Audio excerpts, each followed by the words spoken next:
Hello everybody. Today we are going to talk about dementia and Alzheimer disease. Dementia is the most common mental disorder due to neurological disease and affects 1 to 2% of 60 years old and gradually becomes common among over age of 80 years. The dementing disorders are a group of brain disease that leads to most often gradually to the loss of mental functions like memory, other intellectual and functional abilities.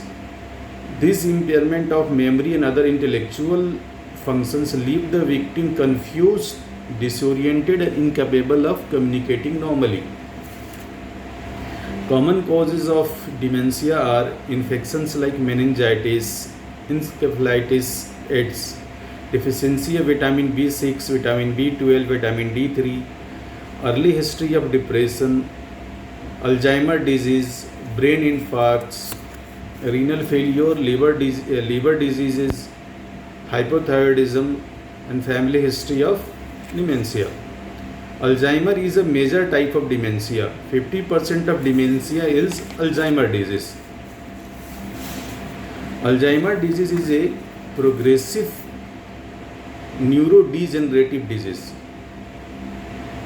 associated with impaired cortical function and impaired cognitive skill and neuronal loss. The destruction of neurons are due to formation of plaques from amyloids outside of the nerve cells and formation of tangles from taus inside of the nerve cells. This formation causes the shrinkage of the neurons and ultimately causes the shrinkage of the brain, the affected area of the brain. Hippocampus play a vital role in memory formation. This hippocampus is the area which is affected first in Alzheimer's disease. More recent memories are affected first and older memory remain intact for a longer time. There are some warning signs of Alzheimer's like memory loss, difficulty in carrying out daily activities, problems in language, disorientation to time, place, poor judgment, misplacing of things, changes in mood and behavior. Now we are going to talk about the risk factors associated with dementia. Common risk factors are deprived sleep. Deprived sleep causes rise in the level of amyloids, which consequently form the plaques in the neurons. Associated cardiovascular diseases like uncontrolled hypertension, coronary artery disease, dyslipidemia. Our lifestyle also have a big effect on our memory, like smoking, use of alcohol, obesity, sedentary lifestyle, deficiency of some nutrients like vitamin B6, vitamin B12, vitamin D3 are also associated with loss of memory. And less social interaction, less use of brain activities. Now we are going to talk about the challenges in the treatment.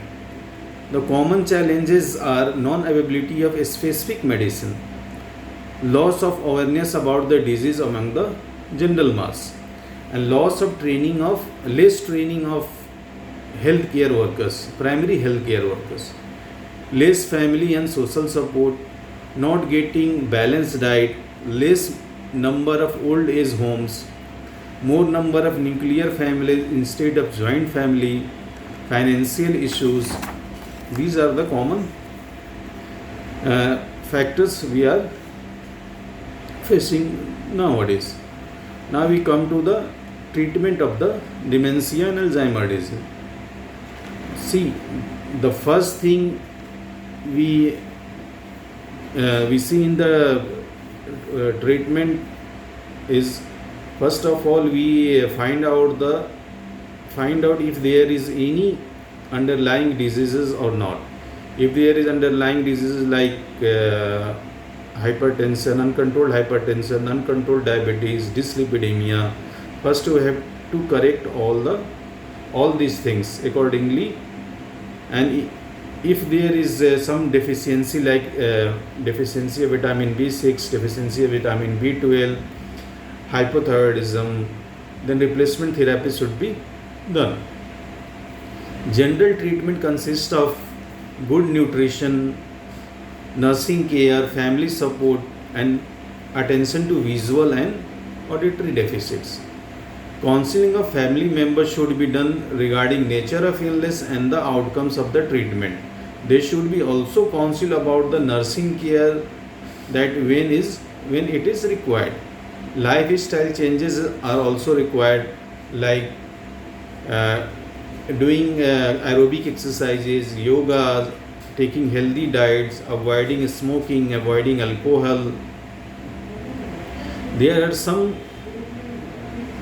medical treatments which have shown some effect to halt the progression of the Alzheimer disease, like rivastigmine, and tacrine is one of the drug which is cholinesterase inhibitor, which also give a significant improvement. Risperidone is a drug which can be used in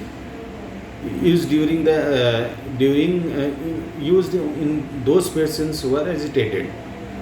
Thank you for today. Hope this talk is some informative. Thank you very much.